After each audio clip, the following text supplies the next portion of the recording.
Piel prestada. En 2018 yo trabajaba como embalsamador en una funeraria pequeña a la salida de Los Mochis, donde el calor se mete hasta en las paredes y los olores se quedan pegados aunque uno se bañe 2 veces. No era mi primer empleo, pero sí el primero donde me dejaban hacer restauración completa. Me gustaba pensar que no era vanidad, era respeto, dejar a la familia una última imagen que no les partiera el alma. Mi turno empezaba tarde, cuando ya no quedaba nadie en la sala de velación y los pasillos se quedaban en silencio de oficina cerrada. Solo el motor del refrigerador y el zumbido de las lámparas. Yo cerraba la puerta del área de preparación, me ponía los guantes, acomodaba las herramientas y encendía la música bajita, apenas para no sentirme tan solo. Hacía mi trabajo con calma, con cuidado, con esa disciplina que uno aprende cuando entiende que un error no se puede corregir frente a una familia. Esa semana llegó un caso que me lo cambiaron a mí porque tú sí le sabes. Era una mujer joven, accidente en carretera. En la hoja venían indicaciones claras, presentación de ataúd abierto, maquillaje discreto, que parezca dormida.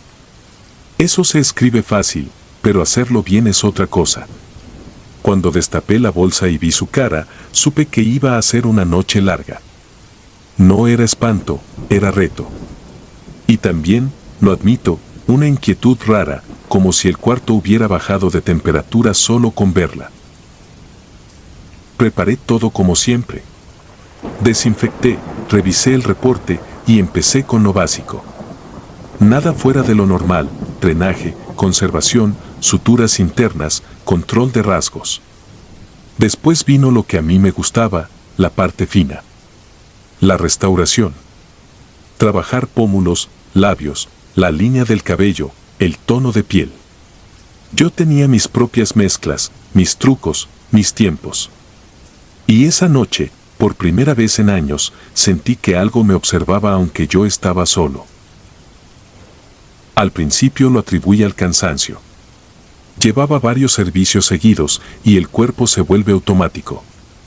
Pero cuando me acerqué a peinarla, vi que en el espejo metálico de la mesa se reflejaba una silueta detrás de mí. Me giré de golpe. No había nadie. Solo la puerta cerrada, la lámpara, el gabinete. Me quedé quieto, escuchando, con el corazón queriendo salirse. Volví a mi trabajo como quien se obliga a no creer en tonterías, porque en este oficio, si te dejas, la mente te arrastra. Avancé rápido, buscando terminar antes de que amaneciera. La cara ya estaba lista, demasiado bien. Ese tipo de bien que parece foto. Me dio orgullo, y al mismo tiempo una vergüenza que no supe explicar, como si yo estuviera cruzando una línea que no debía. A veces el arte se siente así, bonito, pero indebido. Cuando acabé, le acomodé las manos y cubrí el cuerpo con la sábana. Apagué la música. Me quité los guantes. Y justo cuando iba a abrir, el refrigerador hizo un golpe seco, como cuando algo pega por dentro. Me detuve. El refrigerador nunca hace eso.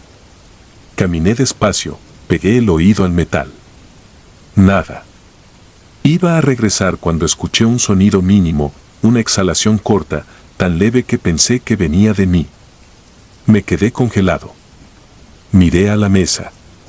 La sábana se movió 1 centímetro, como si alguien hubiera acomodado el aire desde abajo. Me dije que era mi imaginación, que esas telas se corren solas, que las corrientes de aire, pero el cuarto no tenía ventanas. No corrí. No grité. Solo hice lo que hacemos los que trabajamos con miedo, fingir que no existe. Me acerqué, levanté la sábana con cuidado, y vi que su expresión ya no era la misma. No hablo de cosas imposibles, hablo de detalles pequeños, de esos que solo nota alguien que pasó horas ajustando rasgos. La comisura de la boca estaba apenas más arriba. El entrecejo, apenas más relajado. Como si el rostro hubiera elegido otra postura. Retrocedí. Me apoyé en el lavabo. Me lavé las manos sin necesidad, solo para ocuparlas. Volví a mirar. Todo igual. Me forcé a taparla, apagué la luz principal, dejé solo la lámpara de emergencia y salí del cuarto. En el pasillo, el guardia me saludó y me dijo que qué tal la noche. Yo respondí todo bien. Me fui a mi casa con la sensación de llevar ese cuarto pegado en la espalda. Al día siguiente regresé temprano, antes de que llegara la familia. Entré a revisar el trabajo, por costumbre. La puerta del área de preparación estaba entreabierta, aunque yo recordaba haberla cerrado con seguro. Pensé que alguien había entrado por material y me enojé. Empujé la puerta. Adentro olía distinto, como a perfume viejo, algo dulce que no pertenecía ahí. La mesa estaba limpia, la sábana doblada. Y la mujer estaba sentada. No voy a adornarlo. Estaba sentada, recta, como si la hubieran dejado así para una broma cruel. Mis piernas se hicieron agua. La miré y no pude moverme. Sus ojos estaban abiertos, pero no era una mirada humana, era una mirada fija, de vidrio, como cuando alguien se queda viendo un punto sin parpadear. Yo quise convencerme de que era rigidez mal colocada, de que alguien la levantó para cambiar la sábana y la dejó ahí. Pero nadie hace eso. Nadie. Di un paso. Ella giró la cabeza muy despacio hacia mí. Mi garganta se cerró. Sentí un hormigueo por los brazos, como si el aire tuviera corriente eléctrica.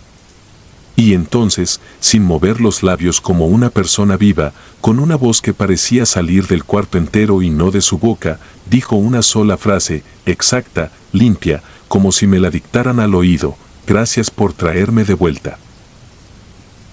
Me quedé sin aire. No fue un grito. Fue peor, fue un silencio dentro de mí, como si mi cuerpo no supiera qué hacer con esa realidad. Yo solo atiné a retroceder. Choqué con el gabinete, tiré una charola, el metal sonó como campana. En ese instante, el guardia abrió la puerta desde afuera, alertado por el ruido. Yo lo miré con ojos de auxilio. Él entró, vio la mesa, vio el cuarto, y me preguntó qué había tirado. La mujer ya estaba recostada. Como si nunca se hubiera movido. Yo señalé con la mano temblorosa, incapaz de explicarlo. El guardia se acercó, levantó un poco la sábana, revisó, negó con la cabeza y me dijo que me fuera a descansar, que andaba mal dormido. Me dio vergüenza, porque en su cara vi lo que pensaba, que yo estaba perdiendo la cabeza. Yo me quedé ahí, parado, mirando el rostro perfecto que yo había dejado, y que ahora parecía burlarse con su calma. No dije nada a la familia. Presentaron el servicio y todos comentaron lo bien que se veía. Escuché a una tía decir que parecía tranquila, que por fin descansaba. Yo sonreí por compromiso, pero por dentro sentía otra cosa, que esa belleza no era consuelo, era una invitación. Esa noche, al cerrar, revisé mis mezclas, mis agujas, mi libreta. Busqué algo que explicara lo imposible, una falla, un error, una causa. No encontré nada. Solo encontré un detalle nuevo en mi mesa de trabajo. En el borde, donde yo siempre dejo el lápiz, había una marca de dedos, como de maquillaje, como si alguien hubiera apoyado la mano para levantarse. Y debajo, casi invisible, una línea trazada con pulso firme, como si me hubieran dejado una firma. No era un nombre. Era una palabra que yo no había escrito. Desde entonces dejé la restauración. Pedí cambio a traslados. Me fui de esa funeraria en menos de un mes. A veces todavía sueño con lámparas frías y con ese perfume dulce que no pertenece a ningún cuarto de trabajo. Y cada vez que veo en redes una foto de ataúd abierto, con un rostro demasiado perfecto, me acuerdo de lo que aprendí esa madrugada: hay cosas que uno no debe mejorar. Porque hay un punto donde la belleza ya no es respeto, es puerta. Y yo, por querer hacer mi obra perfecta, sentí como algo del otro lado aprendió mi nombre sin que yo se lo diera.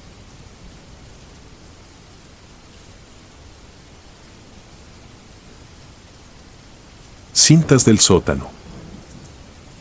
La primera vez que bajé al sótano de la funeraria San Gabriel fue en 2017, cuando me contrataron como auxiliar de embalsamamiento en una ciudad del norte donde el calor no perdona.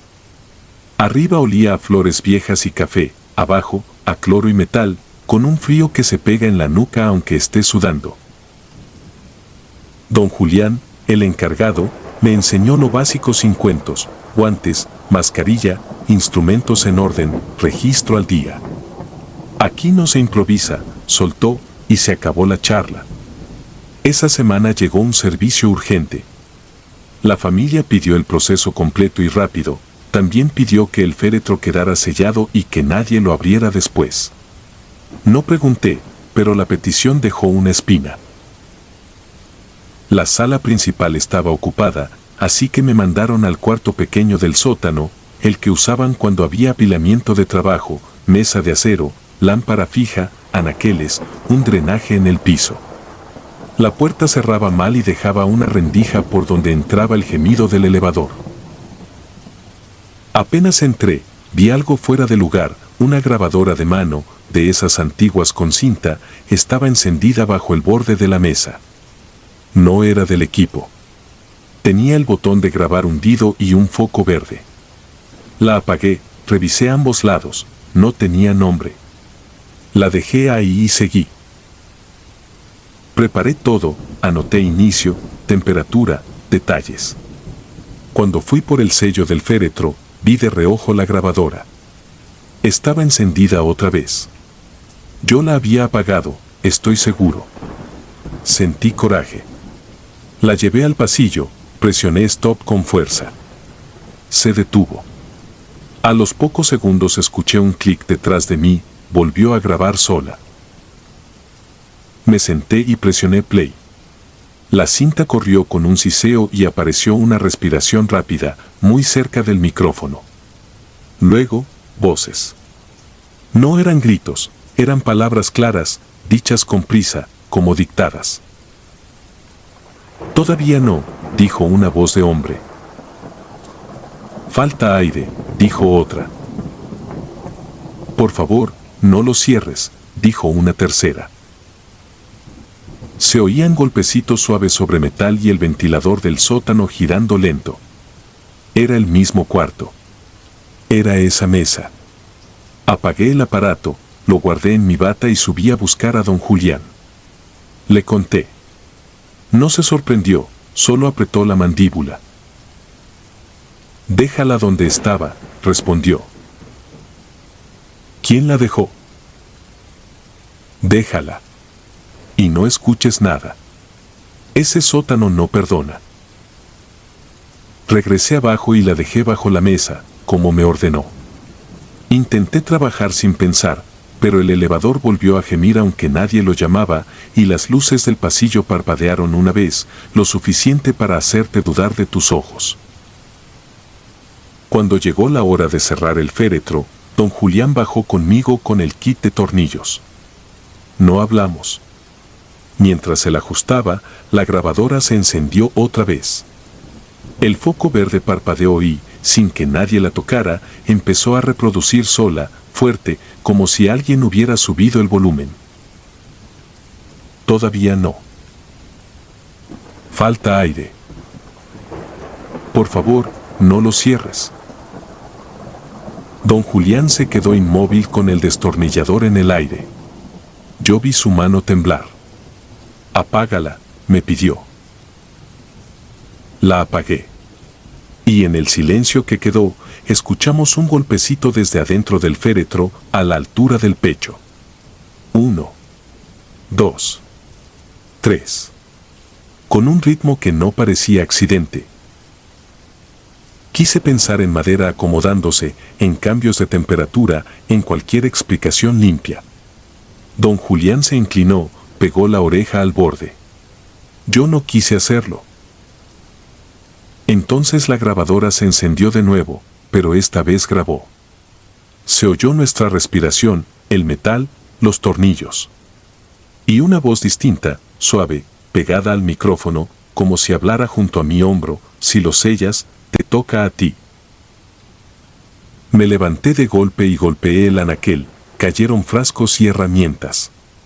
Don Julián dejó el destornillador. Por primera vez, me miró con miedo real. No se sella, dijo. Se sube. Ahora. Subimos el féretro sin terminar. Arriba, la sala de velación estaba vacía, la familia llegaría al amanecer. Don Julián se fue directo a la oficina del dueño. Yo me quedé solo, mirando la tapa mal puesta, pensando en el golpe desde dentro y en esa frase final, dicha como un aviso. La grabadora hizo otro clic. La saqué, la puse sobre una mesa y la abrí. La cinta estaba enredada, jalada con fuerza. Al intentar enderezarla, vi algo pegado, atrapado entre el plástico, un diente humano, húmedo, recién arrancado, guardado ahí para que yo lo encontrara. No me fui de inmediato. Me quedé hasta que la noche se gastó, sentado en una banca del pasillo, con el uniforme puesto y la sensación de que el edificio respiraba a su modo. Para distraerme entré a la oficina de archivo, donde guardaban los registros. Había libretas viejas, con hojas amarillas y firmas apuradas. Busqué la grabadora en inventarios y no aparecía.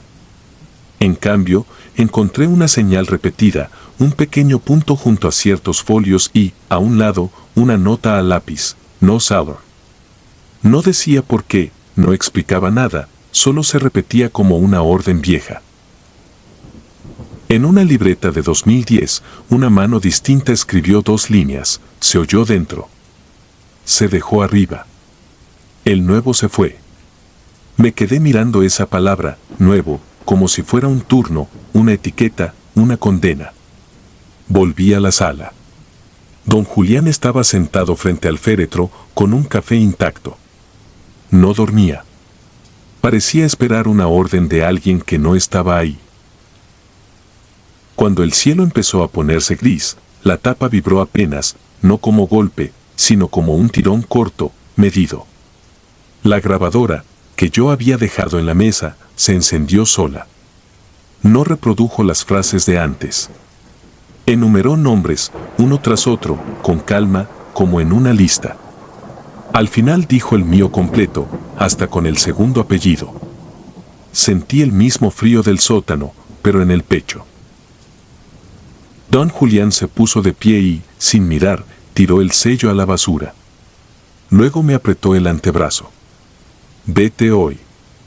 Y no regreses por nada, dijo. La familia llegó más tarde. Traían prisa, nada de llanto, como si vinieran a cerrar un trámite. Cuando supieron que el féretro no estaba sellado, se enojaron. Uno de ellos me miró desde la puerta y sonrió con una confianza que me heló, como si me hubiera visto antes, en otro lugar.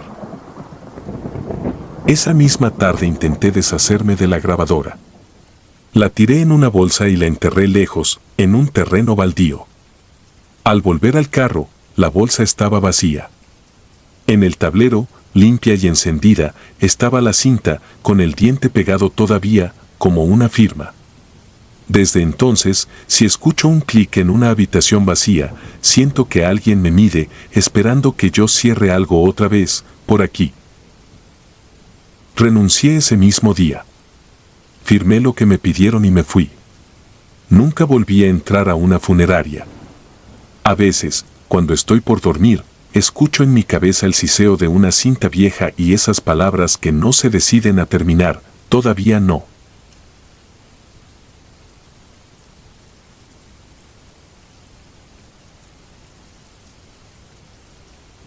Cadenas en la camilla. No fue en la capital, ni en una película. Fue en San José del Cabo, en 2017, cuando todavía trabajaba como embalsamador en una funeraria pequeña, de esas donde el aire siempre huele a desinfectante y a flores viejas aunque hayan trapeado 2 veces. Yo ya estaba curtido. La gente cree que uno se acostumbra a todo, pero no, uno aprende a no hacer gestos, a no temblar cuando abre una bolsa, a no voltear si algo cae detrás. Aprendes a trabajar como si el miedo fuera un ruido más del lugar, como el motor del extractor o el goteo constante del lavamanos. Aquella noche no me tocaba turno completo.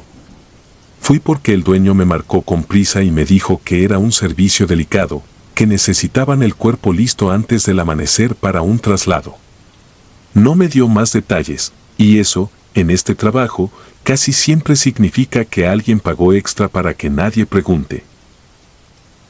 Cuando llegué, el velador me abrió sin encender todas las luces. La funeraria se veía más chica en penumbra, más apretada, como si las paredes se hubieran acercado. Me firmaron el ingreso en la libreta, me dejaron el folder del difunto en el escritorio y se fueron, como si mi presencia les diera permiso de huir. En el folder venía un nombre que no me sonó. Hombre, 40 y tantos. Causa de muerte, pendiente de confirmación. Eso también es común cuando no quieren escribir lo real. Lo raro no fue eso, sino la nota clavada con un clip, no retire nada hasta que él esté dentro. Si lo hace, no le conteste. Pensé que era una broma pesada, de esas que se hacen los choferes de carroza para asustar al nuevo, pero yo ya no era nuevo. Me fui al área de preparación, me puse guantes, cubrebocas, careta. Encendí la música bajita, puro ruido para que la mente no se invente cosas en silencio. Revisé instrumentos, preparé soluciones, abrí el registro del día. Entonces escuché la puerta del muelle. El cuerpo llegó en camilla, cubierto con una sábana. El chofer venía pálido, con esa mirada de yo ya vi algo y no quiero contarlo. Dejó la camilla y no quiso empujarla hasta la sala. Me tocó a mí. Cuando jalé, las ruedas rechinaron como si la camilla trajera arena en los ejes. Al entrar, vi lo que de verdad importaba, cadenas. No eran de seguridad común. Eran cadenas gruesas, oscuras, con manchas de humedad, cruzadas sobre el torso y sujetas a la camilla con candados viejos. Había nudos de cuerda añadidos, apretados como los que hacen los pescadores. Y colgando de ciertos eslabones, pequeñas tiras de tela con letras marcadas a mano, como si alguien hubiera escrito frases cortas y las hubiera amarrado ahí para que no se soltaran. No era la primera vez que llegaba un difunto con objetos raros. He visto amuletos, medallas, bolsas con sal, monedas en los zapatos. Pero cadenas así, eso era otra cosa, y no por lo místico, sino por lo práctico, estorbaban. Yo no podía trabajar con eso encima. La nota del folder me quemó la cabeza. No retire nada, si lo hace, no le conteste. Me dio coraje. En mi oficio uno necesita control, orden. No puedes dejar que te dicten supersticiones mientras tienes a alguien en la camilla y un reloj corriendo. Acomodé la camilla bajo la lámpara, miré el rostro. Tenía expresión tranquila, demasiado tranquila para alguien que, según el chofer, había llegado así desde quién sabe dónde. La piel estaba fría, sí, pero no era esa frialdad dura. Parecía recién traído de un lugar con aire acondicionado fuerte, no de una jornada larga bajo el sol. Busqué tijeras de corte. No quise usar cizalla porque podía marcar metal contra metal y hacer ruido, y esa noche yo quería terminar sin llamar la atención. Me incliné, metí la punta bajo una cuerda, corté el primer nudo. En cuanto la fibra se abrió, el extractor del techo cambió de tono, como si alguien hubiera tapado un conducto. La música del celular bajó sola, un nivel, sin que yo tocara la pantalla. Me quedé quieto, respirando lento, esperando que el cerebro dejara de inventar patrones donde no los hay. Seguí. Me acerqué a un candado. Metí la tijera en el eslabón más delgado y empecé a forzar. El metal rechinó, un sonido que me cruzó los dientes. Y entonces, desde el pasillo, escuché mi nombre. No fue un grito, fue una voz normal, como si alguien me hablara desde la recepción. Mi nombre, claro, entero, con el mismo tono con el que me lo decía mi madre cuando yo era niño y estaba a punto de hacer una tontería. No contesté. Me quedé de frente al cuerpo, con la careta empañándose por mi respiración. Pensé que quizá el velador había regresado por algo, o que el chofer se arrepintió y volvió. Pero no oí pasos, no oí puerta. Solo esa voz, otra vez, ahora más cerca, como si hubiera avanzado sin moverse. Mi nombre. Volví a mirar al difunto. Tenía la boca cerrada. Los labios no se habían movido. La garganta estaba quieta. Aún así, sentí, en el ambiente, una presencia insistente, no como sombra, no como figura, sino como algo atento, esperando una reacción. La nota me regresó, si lo hace, no le conteste. Me forcé a seguir trabajando. A veces, cuando te asustas, el cuerpo busca escapar, yo hice lo contrario, me clavé en lo técnico, como quien se agarra del volante en carretera mojada. Corté otro nudo. Quité una tira de tela con letras. La quise leer, pero apenas enfoqué, la lámpara parpadeó. Me ardieron los ojos, como si hubiera visto un flash. La música del celular murió por completo, pantalla negra. Y entonces la voz, ya no desde el pasillo, sino a mi lado, dijo algo que solo yo podía saber, una frase privada, vieja, que yo había dicho en un velorio familiar años atrás, una frase de culpa que jamás repetí. Sentí un frío distinto, no de aire, sino interno, como cuando te cae mal una noticia y te baja la presión. Di un paso atrás, choqué con la mesa metálica y sonó. El eco se fue por la sala, golpeando azulejos. Quise salir, pero mis manos hicieron lo que hacen siempre, buscaron terminar lo pendiente. Ese es el peligro del oficio, la costumbre. Pensé, si quito todo rápido, se acaba. Así de absurdo. Metí la tijera al eslabón, forcé. El metal cedió. La cadena se aflojó y cayó con peso sobre la camilla. En ese instante, el extractor se apagó. El silencio que quedó fue denso, como si alguien hubiera cerrado una puerta invisible. Mi respiración sonaba enorme dentro de la careta. Sentí que el aire estaba ocupado, como cuando entras a un cuarto donde alguien acaba de discutir. La voz volvió a decir mi nombre, pero ahora lo dijo con mi propio cansancio, con mi misma manera de arrastrar la última sílaba cuando tengo sueño.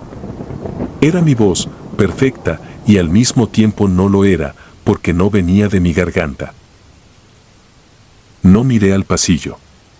No miré atrás. Me quedé frente al cuerpo, y por primera vez pensé algo que jamás pensé en años de trabajo, no es el cuerpo lo que da miedo, es lo que se queda alrededor cuando ya no hay nadie para reclamarlo. Me obligué a actuar como si nada. Encendí el extractor. No respondió. Fui al tablero, subí y bajé la palanca. Nada.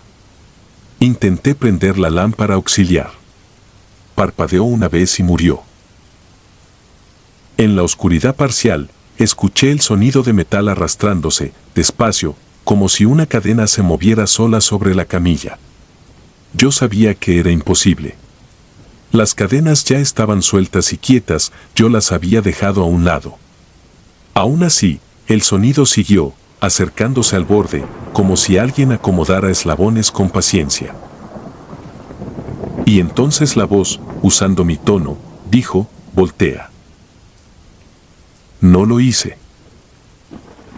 Me quedé con la mirada fija donde debía estar el pecho del difunto, aunque apenas se distinguía.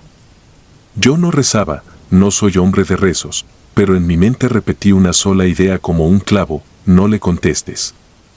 Ni con palabras, ni con gestos, ni con miedo. Di 2 pasos hacia la puerta, sin correr. Abrí. El pasillo estaba igual, vacío. La recepción, apagada. La libreta sobre el mostrador. El teléfono fijo colgado. Detrás de mí, en la sala, la camilla crujió, como si hubiera recibido peso nuevo. No cerré la puerta, la dejé abierta. Fui a la recepción, tomé el folder y en la última hoja vi algo que no estaba antes, una firma, hecha con tinta corrida, como si la hubieran escrito con manos mojadas. Debajo, una línea corta, gracias por soltarme. No volví a entrar. Salí a la calle con el uniforme todavía puesto, con el olor pegado, y manejé sin música, con las ventanas abajo aunque la madrugada estaba fría. A la mañana siguiente renuncié, inventé una excusa simple, y nunca conté esto completo en la funeraria. Porque hay cosas que, si las nombras, aprenden tu forma de hablar. Y desde entonces, cada vez que escucho mi propia voz en una grabación y noto un detalle que no suena a mí, me acuerdo de esas cadenas cayendo y del silencio que quedó cuando se apagó el extractor, como si el edificio entero hubiera aguantado la respiración conmigo.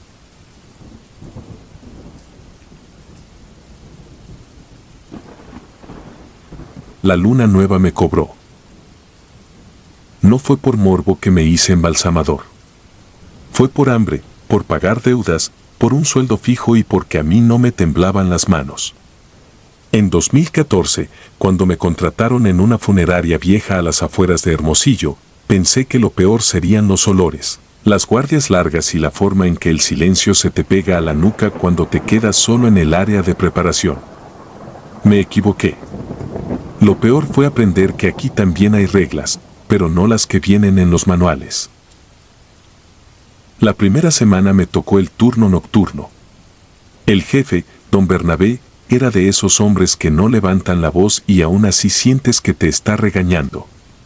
Me enseñó lo básico, el registro, la entrega, el cuidado con los fluidos, la forma de cerrar bien las bolsas, el orden de las herramientas.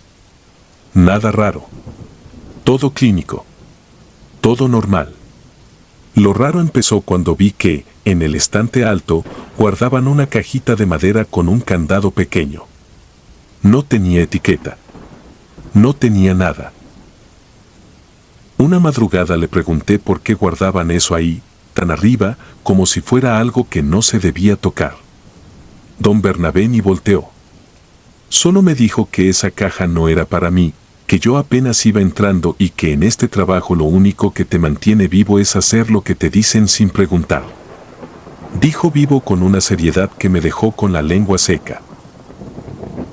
Esa misma semana me enteré de otra cosa. Cada mes, en luna nueva, el jefe no dejaba a nadie quedarse en preparación.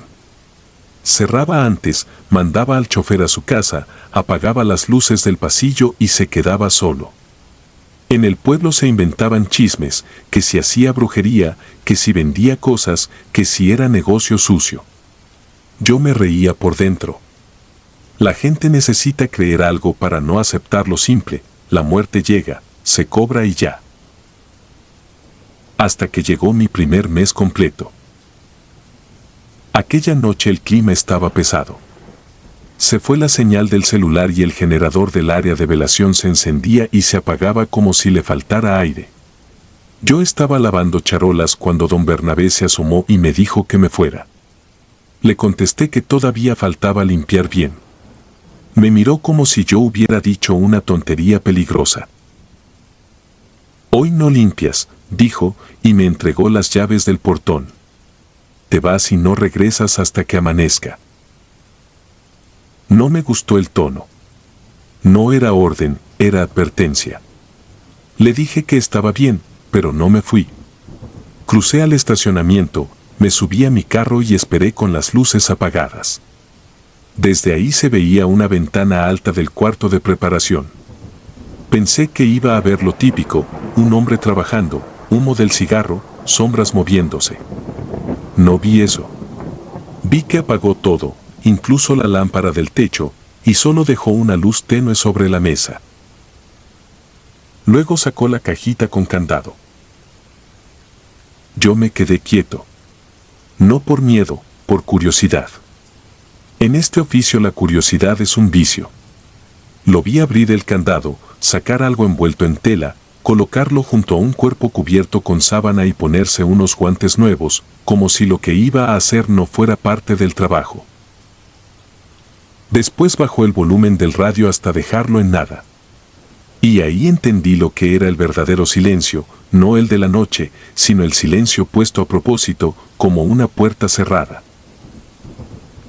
No vi más porque mi vidrio se empañó y tuve que moverme. Cuando quise volver a mirar, la lámpara también estaba apagada. Solo se veía la sombra del jefe, de pie, inmóvil.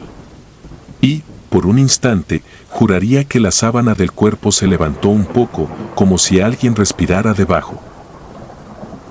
Me fui a casa con esa imagen en la cabeza. Al día siguiente, don Bernabé me saludó normal, me dio trabajo normal, como si nada. Yo no pregunté. Me repetí lo que él dijo, hacer lo que te dicen sin preguntar. El problema fue el mes siguiente. Una tarde, el jefe no llegó. Luego supe que se había enfermado. Algo del estómago, dijeron. La funeraria no podía cerrar. Había un servicio programado, un cuerpo recién recibido y una familia que exigía verlo al día siguiente. Me quedé solo con un ayudante nuevo que se rajó a medianoche y se fue. Me dio mala espina, dijo. Me quedé yo, con la lista de pendientes y el reloj avanzando. Esa noche era luna nueva. No me acordé hasta que vi el calendario colgado en la oficina, con una cruz marcada sobre el día. Una cruz hecha con pluma gruesa, como si alguien hubiera querido gritar en papel. Me dio un golpe de calor. Recordé al jefe, la cajita, la lámpara, la sábana que se alzó. Me dije que eran ideas mías. Me reí solo. Me lavé las manos y regresé al cuarto. A las 11 y algo, el pasillo se puso helado. No frío, helado, como si abrieran una cámara grande al final del edificio. Cerré la puerta de preparación y revisé los seguros. Todo bien. Volví a la mesa y seguí con mi trabajo, concentrado, sin pensar. Entonces escuché un golpe seco en el área donde guardan ataúdes. Me quedé quieto. Segundo golpe. Luego un arrastre lento, como madera raspando piso. No era un ratón. No era el aire. Yo conocía el edificio y ese sonido no salía solo. Fui con la lámpara del celular, alumbrando lo justo. Los ataúdes estaban apilados, envueltos en plástico. No se veía nadie. Iba a darme la vuelta cuando vi algo que me apretó el pecho, una marca fresca en el polvo, una línea larga, como si hubieran jalado algo pesado desde el fondo. Regresé al cuarto de preparación, y ahí estaba la parte que no puedo contar sin que me tiemble la voz, la bolsa del mes anterior, la que ya se había entregado, la que ya no debía estar aquí, estaba en el rincón, sobre una camilla vieja, con el cierre mal acomodado, como si alguien lo hubiera abierto y cerrado con prisa. Yo no la puse ahí. No había nadie más. Sentí ganas de vomitar. Me obligué a respirar. Pensé en llamar a la policía, pero ¿qué les iba a decir? Oficial, apareció una bolsa que no existe. Me iba a reír de mí mismo. Tomé la bolsa con guantes, jalé la camilla hacia la puerta para sacarla del cuarto, y en ese momento la camilla se detuvo sola. Como si se trabara. Le di un jalón fuerte. Nada. Como si el piso la sujetara. Me agaché para ver la rueda. No había nada atorado. Me levanté y sentí una presión leve en la espalda, como cuando alguien está detrás de ti en un pasillo estrecho. No vi a nadie, pero mi cuerpo se erizó completo, como si la piel entendiera algo antes que mi mente. En la oficina del jefe, el calendario seguía con esa cruz. Y recordé la cajita. Fui al estante alto. Me subí a una silla. Ahí estaba, el candado puesto, como si me estuviera esperando. Busqué la llave donde el jefe guardaba las cosas. No la encontré.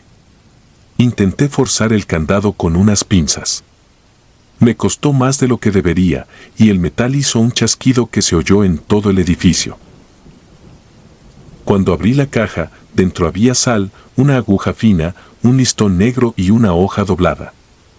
La hoja tenía instrucciones cortas, escritas con letra temblorosa y clara.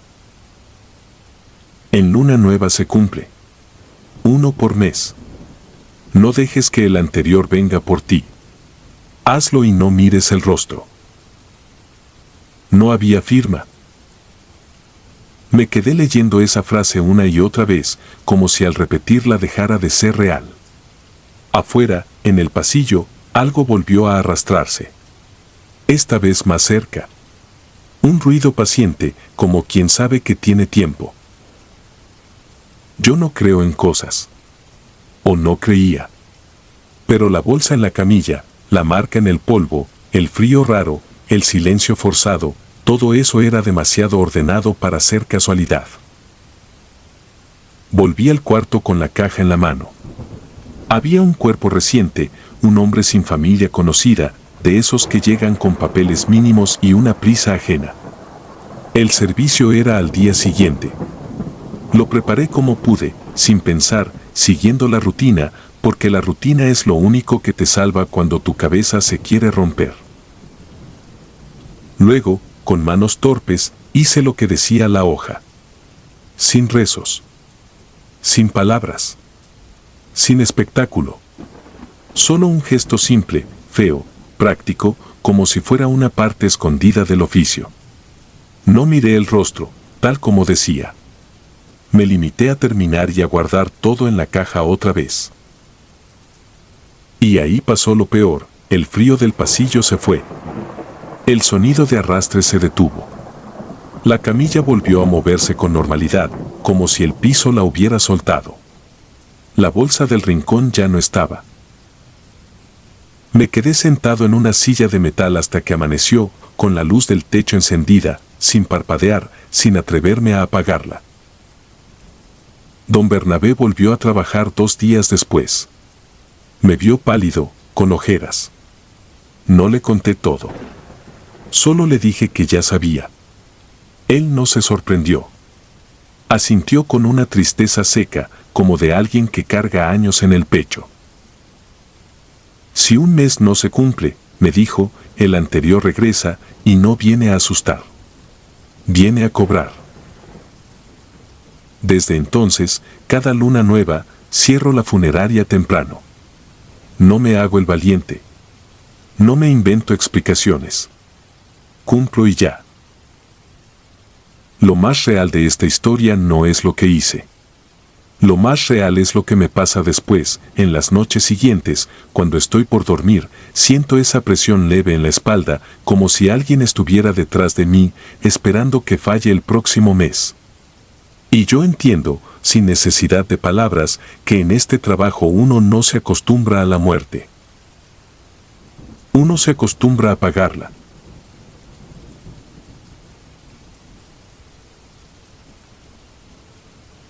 Mueca de Formol. No pondré mi nombre. Llevo 14 años embalsamando en una funeraria del oriente de Guadalajara. Conozco el olor de cada líquido, la vibración leve del aspirador cuando toca una cavidad llena de gas, la textura que deja el cauterizante sobre la piel macerada.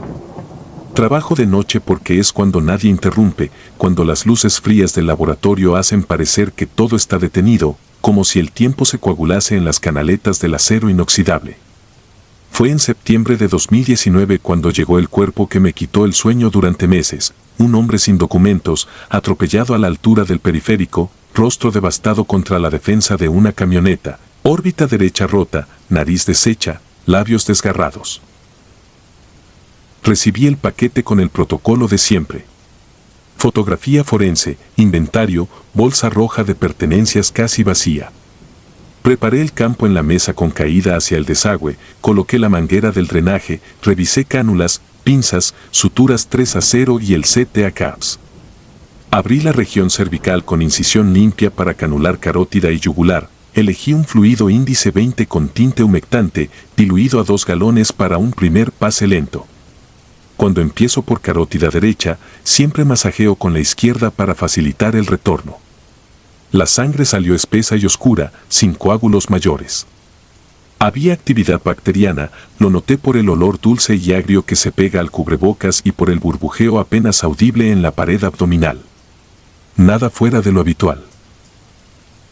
La reconstrucción facial sí fue un reto. Coloqué moldeador de boca, reforcé con una sutura muscular, anclando en mentoniano y cigomático, integré algodón finísimo para dar soporte, sellé comisuras con adhesivo mortuorio y dejé el campo listo para cera. Igualé planos con espátula tibia, trabajé la curva del filtrum, modelé alas nasales con una mezcla de cera y polvo secante, coloqué a caps y pegué párpados con una línea mínima de pegamento. No busco caras bellas, busco caras posibles, rostros que la familia pueda reconocer sin sentir que se les miente. Cuando apagué el cauterizante y retiré guantes, vi algo que me pareció un defecto mío. La boca, cerrada con firmeza minutos antes, tenía una curvatura casi imperceptible hacia el lado izquierdo, como una mueca tímida. Lo atribuí a la tensión natural de los tejidos. Ajusté el moldeador, reforcé la sutura, apliqué un toque de deshidratante en las comisuras para que no se dieran con la humedad de la noche. Hice el primer pase de cavidades, inserté el trocar por el punto de MC Burney, aspiré contenidos de estómago e intestino, inyecté fluido cavitario con fenol para frenar la fermentación. Limpié, cubrí, dejé el cuerpo reposar sobre sábana plástica, luces a 30%.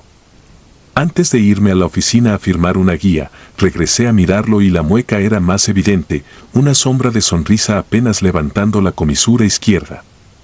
No era sugestión, conozco las trampas de la luz y el ojo cansado. Lo corregí otra vez, fastidiado, y salí. A la mañana siguiente, el velador me contó que escuchó el aspirador entrar en falso, como si alguien lo hubiera prendido y apagado. No lo tomé en serio. En cuanto me puse la bata, fui directo a revisar la cara y encontré los labios otra vez con esa inclinación mínima, ahora más franca, dibujando una sonrisa imposible en un rostro que yo había dejado serio. Revisé la sutura, intacta.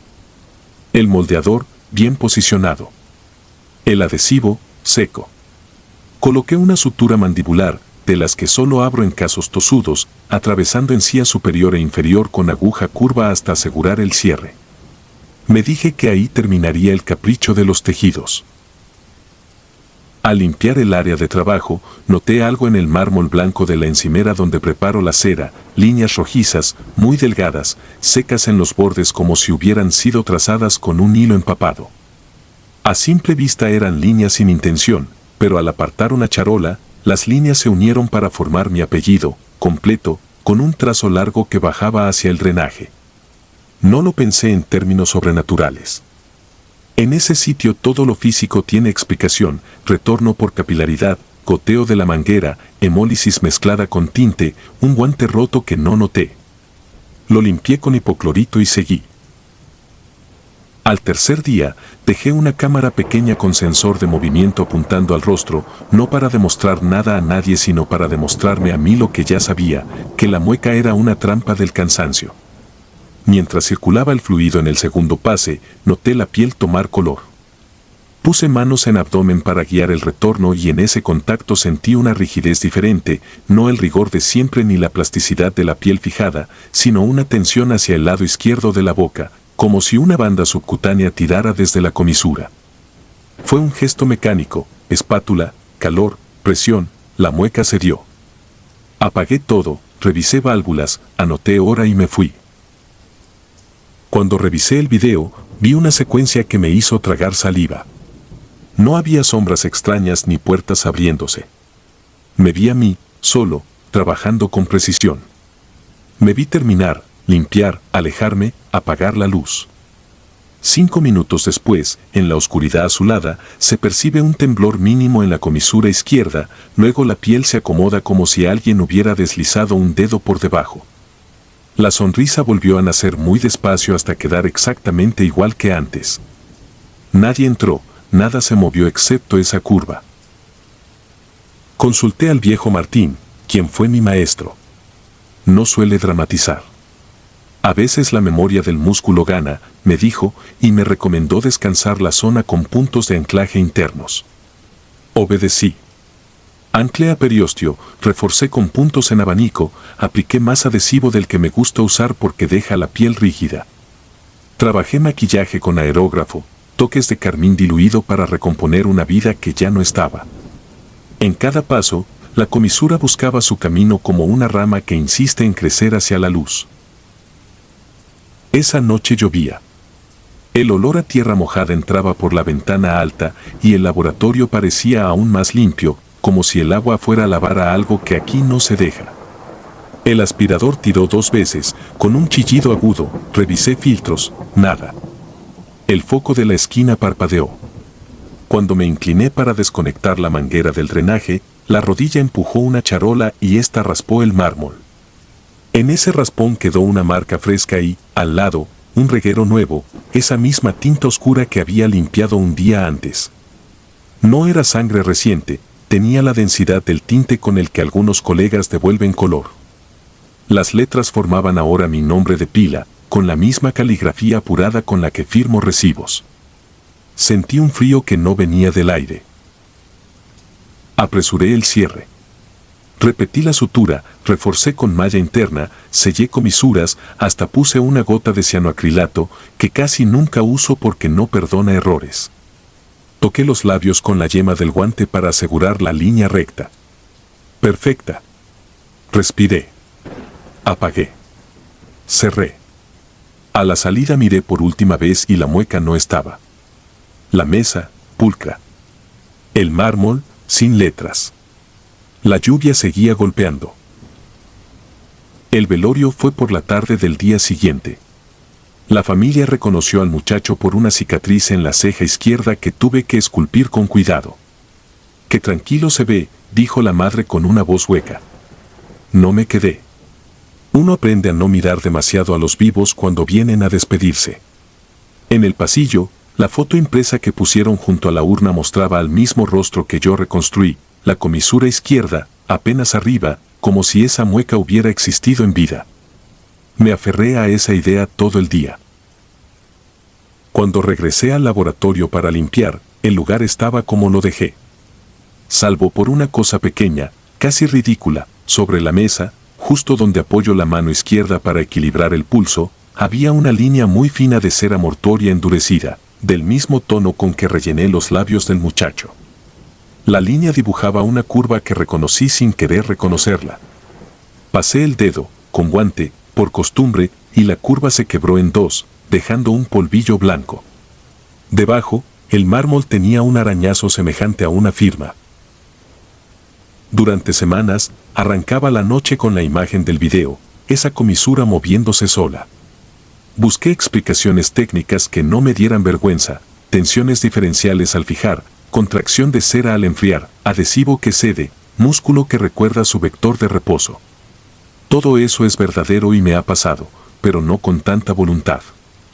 La verdad que no digo en voz alta es que la mueca eligió existir, que yo fui apenas una condición, un hombre enfrente, el que se obsesionó con borrarla. No sé si lo que vi fueron restos de líquidos y de mí mismo proyectados sobre superficies que limpian la muerte. Sé que desde esa noche mis labios se resecan más del lado izquierdo y que, a veces, cuando me lavo la cara frente al espejo al terminar un servicio pesado, mi propia comisura se levanta 1 milímetro, apenas lo suficiente para que yo me lo note. Cierro la boca con fuerza y baja. Vuelvo a abrirla y sube de nuevo, como si el músculo estuviera probándose a sí mismo. No diré que fue algo malo lo que entró conmigo al laboratorio. Diré que hay gestos que se niegan a ser borrados, que hay músculos obstinados que no se rinden ni con formol. Diré que en el mármol limpio, por más que frote, queda un trazo tenue que mis dedos encuentran a oscuras.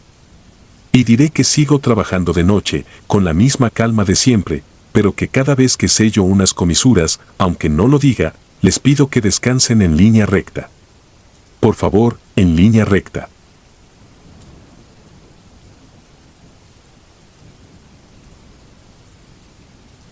Velo roto. Me reservo el nombre por respeto a los vivos y por los que ya no pueden defenderse. En 2011 trabajaba el turno nocturno en la morgue del antiguo Hospital General de Mazatlán, Sinaloa. Mi trabajo era sencillo en papel y agotador en la práctica: recibir, identificar, registrar, fijar rasgos, preparar arterias, inyectar mezcla al 2% de formaldehído con metanol y colorante, drenar por yugular, cerrar cavidades con trocar, sutura mandibular, algodones en fosas, capuchones oculares, fijador labial. Temperatura de las cámaras entre 2 y 4 grados, bitácora firmada cada 2 horas, cadena de custodia sellada con cintas que no perdonan descuidos. El olor a desinfectante y látex te acompaña a la casa, aunque te bañes 2 veces. El frío no es el problema. Lo que hiela es otra cosa. La primera vez que la vi fue a través del monitor grisáceo de la sala de vigilancia. Pasaba lista en la bitácora cuando un parpadeo de la cámara 2 dejó una sombra más densa junto a la gaveta 4C. No correspondía a nadie del personal. Una silueta delgada, un velo negro que caía sin brillo, el contorno de una mujer quieta, inmóvil, con la cabeza ligeramente inclinada hacia el acero. No había portazos ni pasos. Solo un bloque de silencio adentro de la imagen. Caminé por el pasillo con la linterna apagada para no engañar a los ojos. La cámara, en vivo, mostraba a la mujer. El pasillo, frente a mí, estaba vacío. Abrí 4C y toqué la bolsa translúcida, la etiqueta en el pulgar con un número provisional y una hora de ingreso. Todo en regla. Cerré. Cuando volví al monitor ya no estaba. A la mañana siguiente faltaba el cuerpo de la 4C. No faltaba el sello. No faltaba la firma. Faltaba el cuerpo. La gaveta estaba limpia, sin fluidos, sin marcas de arrastre. Revisamos registros de entrada y salida, preguntamos al guardia, llamamos a la gente del Ministerio Público. Nadie había autorizado nada. Nadie había visto nada. Dije que quizá numeramos mal y nos equivocamos de fila. Recontamos. La cifra seguía coja. En la bitácora dejé la nota más inocua que pude: traslado por reubicación interna. No dormí ese día. Desde entonces revisaba las cámaras a la hora exacta en que el compresor hacía su zumbido grave y el termómetro parpadeaba a 3 grados. Colocaba talco fino en el suelo para delatar suelas, dejaba una fibra dental tensa entre manijas como trampas ridículas, pegaba un pequeño hilo de algodón a cada sello para notar cualquier vibración. Nada se movía, nada se marcaba, nada sonaba. La mujer del velo aparecía solo en el monitor, siempre junto a un NN, un sin identificar, alguien sin nadie. En el siguiente corte de turno faltó NN 23. Después, NN 27. Cada ausencia caía como una piedra sobre mi estómago y yo iba apilando explicaciones de papel. El personal viejo decía que eran errores de papeleo, que a veces llegan de madrugada con órdenes firmadas y tú ni te enteras. Yo conocía mis firmas y mis sellos. Conozco el tacto del cianoacrilato seco, la resistencia del nudo de cáñamo en una etiqueta, el ruido mínimo que hace un cierre cuando lo abres con guantes. Es fácil culpar al sueño o al cansancio, pero el cuerpo que ya no está deja un vacío tangible, una diferencia de peso en la rutina, un hueco que el frío no llena.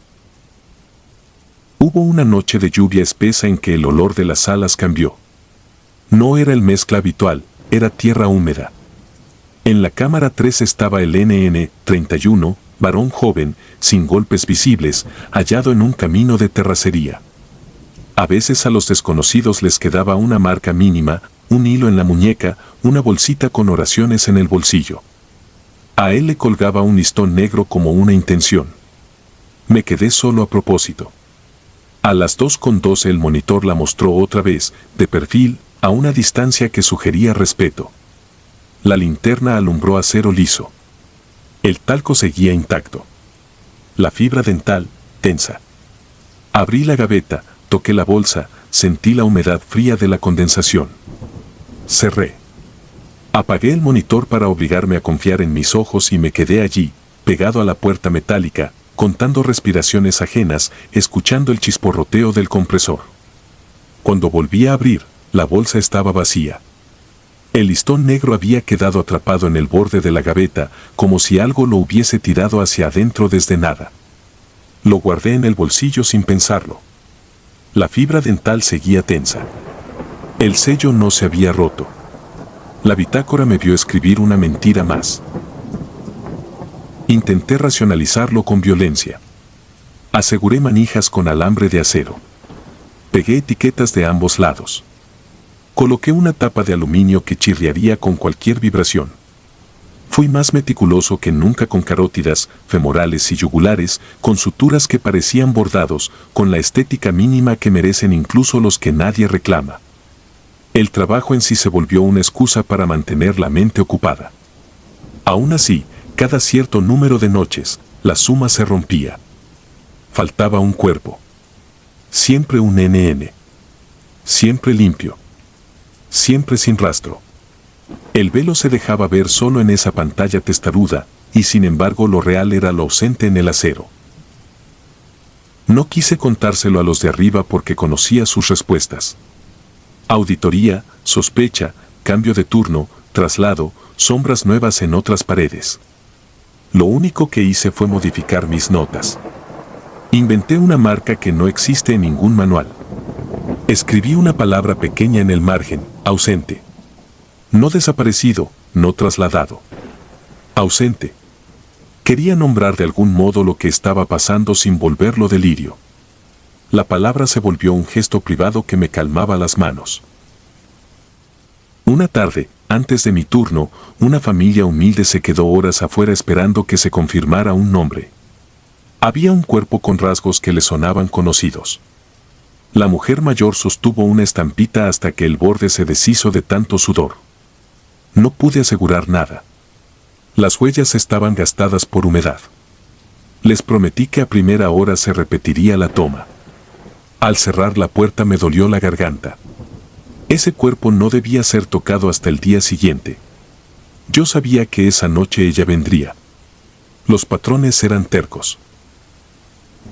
La vi con mayor nitidez que nunca a las 2 de la mañana, no en la pantalla, sino en el reflejo del acero, como si el metal la obedeciera y la copiara. No medía más que cualquier mujer, no flotaba ni arrastraba cadenas. Solo estaba, con un velo tan opaco que parecía absorber el poco brillo de la sala. No se acercó al cuerpo identificado. Se detuvo frente a la gaveta sin nombre. No hubo gesto de manos ni de cabeza. El reflejo del velo se quebró un instante en la junta, como si se hubiera enganchado, y la quietud volvió a tensar el aire. Abrí y ya no estaba la bolsa. Adentro, sobre la bandeja, dejaron una etiqueta doblada con una línea diagonal, un gesto mínimo que se usa para anular sin borrar. No tuve que preguntarme qué significaba. Esa noche entendí que no venía por todos. Venía por los que nadie iba a llorar con nombre. A la semana llegó la auditoría. Revisaron video, revisaron sellos, revisaron inventarios y recibos. Escuché mis propias respuestas como si las dijera a alguien más. No pudieron señalar una puerta abierta sin autorización ni un sello levantado. Levantaron actas por pérdidas. Me sugirieron que cambiara el orden de las gavetas. En su lenguaje eso significa mover el problema para que parezca nuevo. Sellaron una compuerta antigua que nunca usábamos y asignaron números distintos a las filas. Me reubicaron al anfiteatro de una funeraria privada. Creyeron que con eso todo se disolvía. Pero ella no pertenece a los edificios. La vi después en un vidrio alargado, en el brillo opaco de una mesa de preparación nueva, en el barniz de una cubierta improvisada. Aparecía cuando ingresaba un cuerpo sin papeles, cuando en la etiqueta provisional se escribía NN con un pulso cansado. Aprendí a no esperar a que la pantalla me avisara. A veces el aire cambiaba a un metal frío que se quedaba en la lengua. A veces era un pequeño hilo negro que volvía a engancharse en una esquina. Siempre quedaba algo leve para quien quisiera verlo, como si alguien pensara que lo mínimo también es un rastro. No he vuelto a mentir en bitácoras. Cuando me toca un sin identificar que se queda más de la cuenta, escribo ese margen que nadie revisa y nadie entiende. Ausente. No resuelve nada legalmente, no cierra expedientes, no consuela a nadie. Pero nombra. Guardo en un sobre los fragmentos de hilo negro que he encontrado en acero y en juntas. No es fetiche ni superstición. Es evidencia de que el vacío tuvo bordes. A veces sueño que sigo el velo por un pasillo que no existe, un corredor en que cada gaveta abre hacia un campo sin cruz ni cemento, solo tierra húmeda y nombres murmurados que no son míos. Me despierto con el olor a metanol y con la boca seca. Voy a la cocina, enciendo la luz y veo, por un segundo, ese pliegue oscuro en el cristal de la ventana. No me asusto. Me acomodo el uniforme, reviso mis agujas, limpio los capuchones. Y cuando la noche me devuelve al frío de la sala, no rezo ni hago preguntas. Simplemente registro, fijo los rasgos con cuidado y dejo la gaveta limpia. A veces, al volver, encuentro en la bandeja una etiqueta con su diagonal silenciosa y una esquina del velo, rota, prendida en el metal. La tomo con guantes y la guardo en el sobre. Salgo al pasillo y escucho el compresor respirar profundo. Nada más. Mientras otros persiguen explicaciones, yo aprendí a contar. Los presentes, los que tendrán flores y nombre, y los otros, los ausentes. Si algún día me toca ser uno de estos últimos, espero que el frío no me encuentre solo. Que el acero me devuelva, al menos, una diagonal sobre mi etiqueta. Que alguien, en un margen, escriba sin miedo esa palabra pequeña que evita el olvido. Ausente.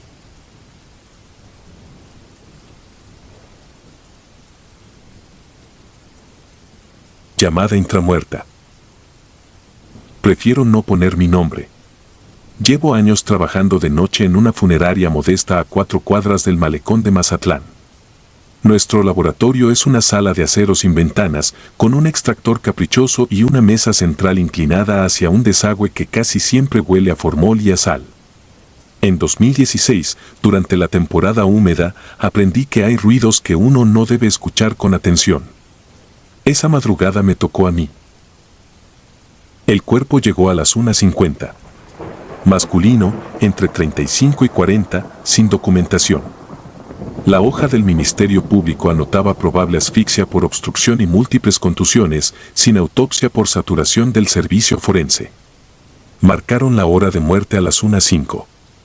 Tenía la camisa arrancada, tierra bajo las uñas, las comisuras de los labios agrietadas por la resequedad.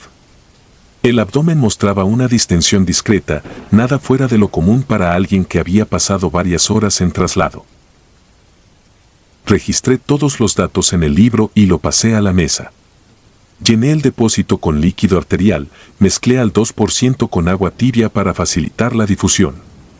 Preparé la incisión supraclavicular para elevar carótida y yugular, coloqué la cánula, aseguré con seda y conecté la bomba. La luz parpadeó, como acostumbra cuando el extractor decide trabajar a medias. Entonces lo escuché, un zumbido breve, de 3 segundos, idéntico al de un teléfono en modo vibración. Revisé bolsillos. No había ropa, no había pertenencias, no había bulto plástico adherido al cuerpo. El zumbido volvió, más profundo, como si viniera debajo el esternón y se expandiera por la cavidad. Pensé en gases post-mortem moviéndose con la presión del líquido. Aún así, la cadencia era demasiado perfecta, pausa y repetición, como un aviso insistente. Apagué la bomba para confirmarlo. El silencio fue denso. 3 segundos después, otra vibración respondió desde dentro. Seguí con el protocolo. Inicié la inyección arterial, abrí el retorno en la yugular para permitir drenaje y observé el cambio de color en las manos. Las yemas adquirieron ese tono que simula vida y no lo es. El zumbido se repitió, esta vez acompañado por un ligero estremecimiento en la zona del epigastrio, un temblor mínimo que hubiera atribuido a un reflejo si no supiera que los reflejos se acaban cuando se acaba el sistema nervioso central. Apagué de nuevo. El zumbido insistió, como si respondiera a mi atención. Decidí aspirar cavidades antes de tiempo. Preparé el trocar, palpé la fosa ilíaca y penetré con el ángulo de costumbre. La punta chocó con algo duro, plano, ajeno. Retiré. La marca en la piel quedó limpia, pero el eco del golpe me subió por la muñeca. Me tomé unos segundos. No debía abrir una cavidad sin causa documentada, menos en un cuerpo liberado sin autopsia, pero también tenía encima un objeto que no debía estar ahí. Coloqué campos, amplié una incisión preperitoneal de pocos centímetros y separé tejidos con las tijeras Mayo. El olor metálico del peritoneo abierto se mezcló con el dulzor del formol. Asomé la luz. Entre asas intestinales vi el borde negro de un rectángulo. No tenía funda. Lo habían envuelto con 2 capas de plástico para alimentos y cinta, como si quisieran protegerlo de los jugos gástricos. Aún así, vibraba. Tomé el teléfono con pinza Forster y lo pasé a una charola. La pantalla encendió apenas. Había humedad detrás del vidrio, pequeñas burbujas buscando esquina. Alcancé a leer una notificación, uno nuevo, grabadora. No había señal. Abrí la aplicación porque mis dedos, por costumbre, hacen lo que no deberían. Había un archivo de 6 segundos, sellado a las 1:37. La hoja de defunción decía 1:05. No busqué explicaciones. Le di reproducir. Primero, un golpeteo apagado, líquido moviéndose, el sonido de aire empujado por la garganta. Luego, una voz tan baja que podría haber sido cualquier cosa si no pronunciara 2 palabras con una claridad que no admite truco: estoy vivo. El eco terminó en un gorgoteo que reconocí, el mismo que hace el estómago cuando vaciamos con trocar y la presión libera gases atrapados. Volví a mirar la hora del archivo. 1:37, la mano me tembló lo suficiente para manchar la pantalla con formol. Seguí trabajando porque así nos entrenamos, a terminar. Cerré la incisión con sutura continua, volví a la aspiración y realicé un drenaje cuidadoso para no perder características anatómicas. La bomba volvió a zumbar. El teléfono, ya en la charola, vibró de nuevo. Otro archivo. 6 segundos. No lo abrí de inmediato. Preferí escuchar mis ruidos, separar lo propio de lo ajeno. Conté el ping del extractor cada 14 segundos, el goteo del grifo en la tarja, el golpecito intermitente de la válvula del tanque. Grabé ese paisaje mental para comparar. Entonces sí, presioné reproducir. La voz tenía ahora un fondo que me pertenecía. Se oía el ping del extractor, el goteo, la válvula. Y, encima, otra vez esas 2 palabras, más roncas. No era un grito. Era una afirmación agotada. Conozco lo suficiente de fisiología para saber que, incluso si la laringe pudiera vibrar, ninguna exhalación voluntaria ocurre mucho después de que cesa el riego cerebral. Pero yo no trataba con un paciente.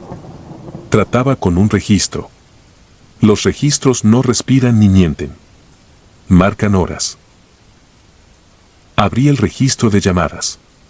12 intentos perdidos de un contacto guardado como mamá, todos entre las 01:20 y 1:36. También había un temporizador de emergencia cancelado. Deduje que alguien metió el aparato por la boca con violencia, quizá para esconderlo, y que el teléfono, atrapado, siguió mandando señales desde el encierro. El cuerpo tenía marcas circulares en las muñecas, residuo de adhesivo en las comisuras, un pequeño desgarro bajo la lengua. Pude imaginar la escena sin necesidad de verla: manos, cinta, miedo, algo que no quería dejar rastro. Intenté otra explicación para la hora, un desfase de zona horaria. Fui a configuración. Zona, Mazatlán. Sin ahorro de energía. La pantalla parpadeó. El archivo volvía a cortar el aire de la sala. No dije nada a nadie. De madrugada casi siempre estoy solo. Le puse al teléfono una bolsa estéril, anoté en un papel que debía entregarlo al MP con el cuerpo y seguí con el peinado, capuchones oculares, algodonado de mejillas, sutura mandibular. Al sellar, sentí otra vibración, pero no vino de la charola. Vino del cuerpo. Coloqué la mano abierta sobre el tórax. El ruido se transmitió por el esternón como si vibrara la madera de un ataúd. Abrí la bolsa estéril. El teléfono estaba quieto, pantalla negra. Apreté los labios. La bomba, el extractor, el goteo. El cuerpo, mudo. El zumbido, otra vez debajo de mi palma. Me permití una comprobación absurda. Acerqué la punta del estetoscopio que usamos para supervisar líneas de aire. No escuché latido. Escuché aire moviéndose por algún lado, quizá el que yo mismo había introducido minutos antes. Hubo un golpe leve desde la cavidad, más sensación que sonido. Recordé la primera frase del archivo con un detalle que se me había escapado. No decía estoy vivo como quien suplica. Lo decía como quien constata, como uno que busca fijar un dato antes de que la oscuridad se lo lleve. Ese tono pertenece a los que saben que el tiempo ya no les alcanza.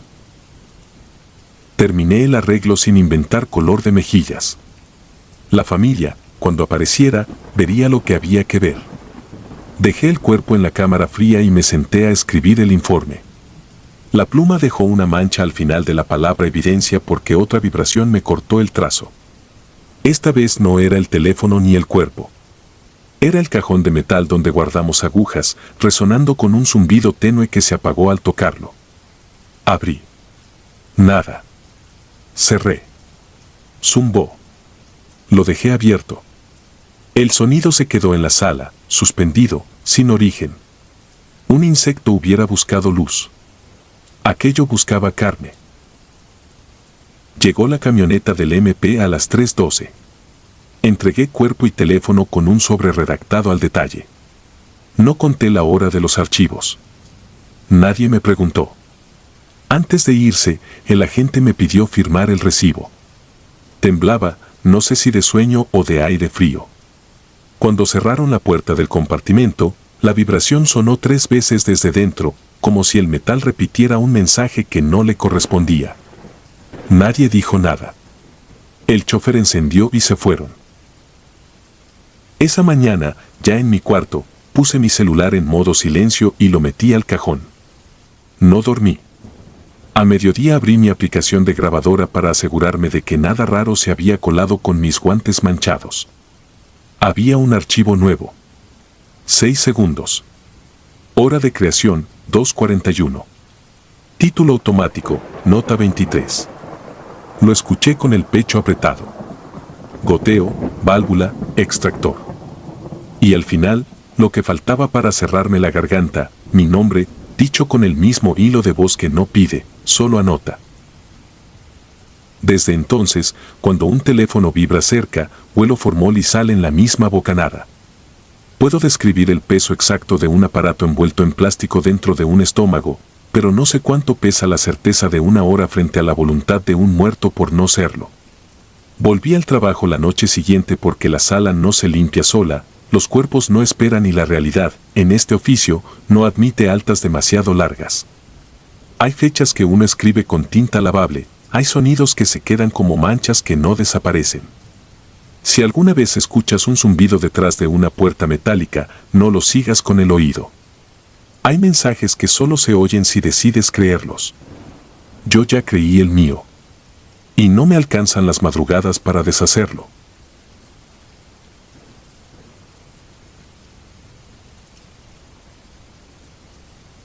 Rechazo. Mi nombre prefiero no ponerlo. Llevo 16 años como tanatopractor.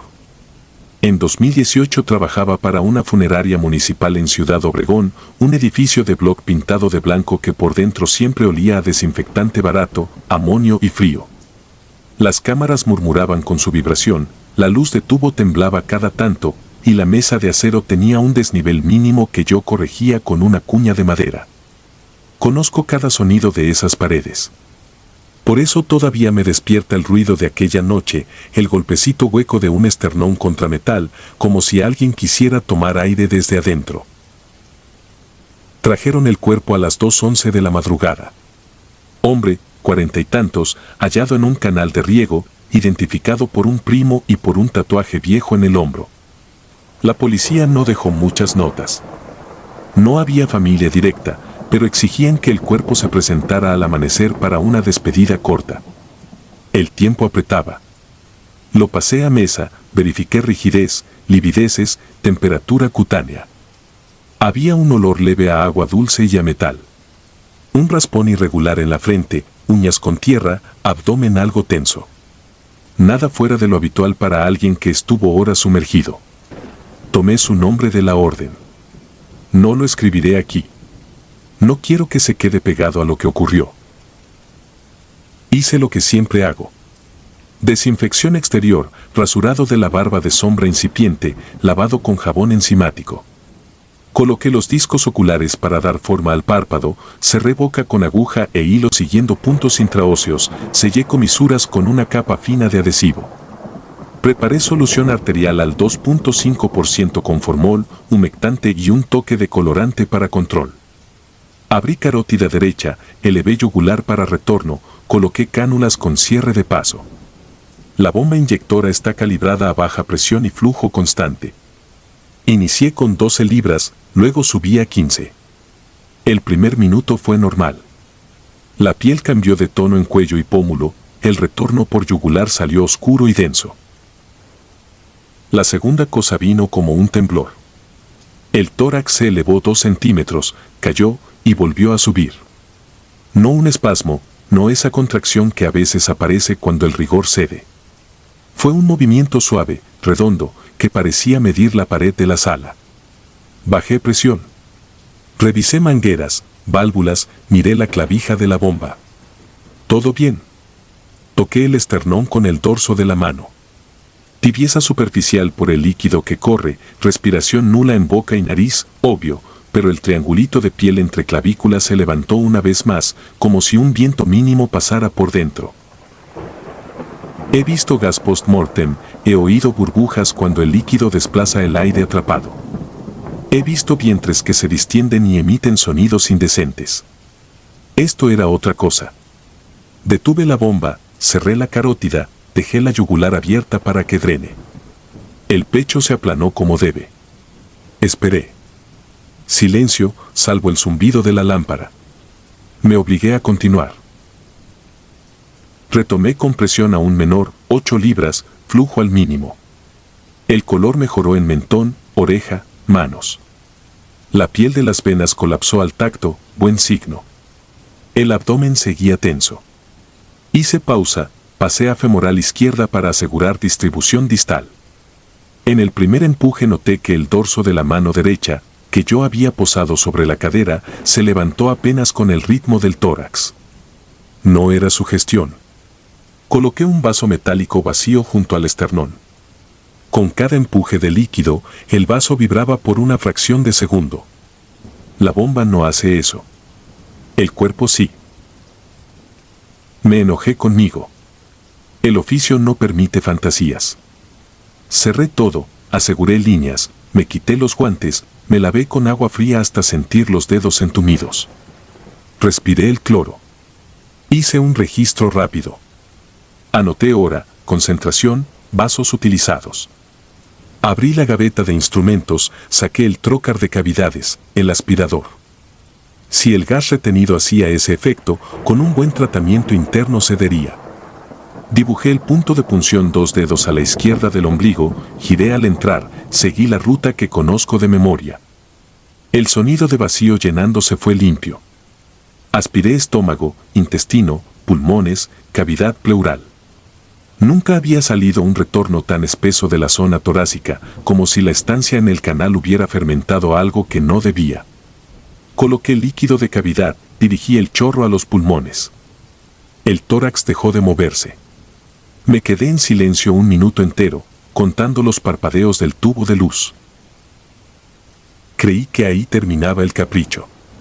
Reanudé la inyección arterial para terminar calibración de color, cerré femoral, volví a carótida. El retorno se clareó. El rostro tenía el tono correcto. El cuero cabelludo cedía la línea de implantación sin bulto. Preparé taponamiento nasal, rellené labios con algodón mínimo. Ya pensaba en el vendaje para los brazos, en la vestimenta que me habían dejado en una bolsa con olor a suavizante barato. Entonces las uñas de los pies se blanquearon de golpe, como si la sangre retirada hubiera vuelto con prisa. El abdomen hizo una ola de derecha a izquierda, y el vaso metálico que yo había olvidado junto al esternón cayó al suelo con un ruido seco. Apagué la bomba. Retiré cánulas. Cerré carótida con sutura, dejé drenaje mínimo en yugular para ver si aún había retorno. No había nada. Las paredes de la sala parecían acercarse. En la cámara de al lado un compresor arrancó con un quejido. Me acerqué a la cabeza del hombre y apoyé mi palma sobre su tórax inmóvil. Calor superficial, sí, inevitable. Nada en el interior. Me obligué a terminar cavidades con otro litro, por protocolo. Al perforar de nuevo, sentí que la punta del trocar chocó con algo duro en dirección al esternón, un rebote extraño. A veces son costillas. A veces es el ángulo. Reajusté. Entré. Escuché un burbujeo profundo que no correspondía a ninguna cámara anatómica. Era como si el equipo de frío estuviera dentro del cuerpo. El reloj de la pared marcaba las 3:54 cuando pasó lo que aún me avergüenza escribir. Estaba sellando puntos de punción con adhesivo, limpiando pequeños resúmenes con gasa, cuidando que nada quedara visible. Apoyé la mano en la frente para estirar piel y alisar arruga. Los párpados, que yo había colocado con sus discos, se levantaron 1 milímetro. No fue una contracción de orbicular. Fue una apertura mecánica, lenta, metódica, como si algo por detrás empujara. La luz se reflejó en el brillo húmedo del globo que ya no debería tener reflejo. Se abrieron un poco más. El ojo derecho tenía un aro lechoso en el borde, típico de la muerte. El izquierdo parecía menos opaco. Se quedaron así, sin parpadear, apuntando a donde yo estaba, a mis guantes con restos de químico seco. Me dije que el adhesivo había fallado, que el peso del disco ocular había cedido. Tomé más algodón, traté de reposicionarlo con calma. El pómulo se enrojeció como si un rubor subiera desde el cuello. Una sombra corrió por el esternón hacia abajo, como una ola de color que desobedecía todas las rutas del sistema vascular que yo acababa de secuestrar con formol. El tórax se expandió una sola vez, larga, sin ruido. No aire entrando, sino materia moviéndose. El cadáver parecía ajustar un traje por dentro. Pensé en llamar al médico legista, en aplazar la entrega, en inventar una falla en la bomba. Lo pensé de veras. Pero en ese oficio hay cosas que no se dicen porque nadie quiere oírlas y porque la gente que va a despedirse no merece llevarse esa imagen a la casa. También lo pensé por mí. Tenía que terminar. Cerré ojo con tiras de adhesivo nuevas. Reafirmé líneas de boca. Coloqué un vendaje ligero en abdomen. Lavé de nuevo, sequé, perfumé con el frasco que deja la funeraria para casos de pobreza, una colonia dulce que detesto. Lo vestí con la ropa que trajeron. Mientras le abrochaba el último botón sentí que el pulgar de su mano izquierda rozaba el borde de mi muñeca. No fue un agarre. Fue un roce tan nítido que me jaló el estómago. Miré la mano. Las falanges estaban donde yo las había dejado. La uña del pulgar tenía una media luna de suciedad antigua. No había contracción. No había nada. A las 5:20 lo pasé a la sala de velación pequeña.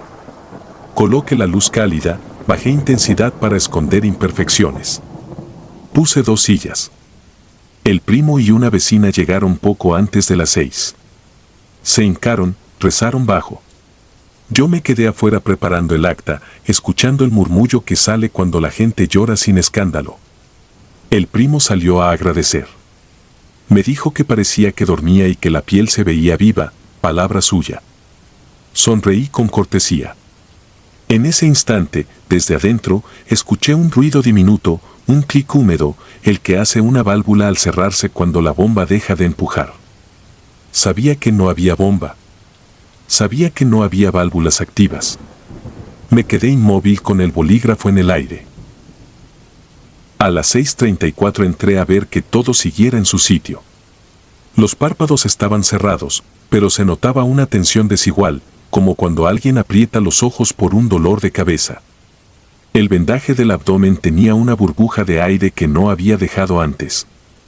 Acomodé su corbata.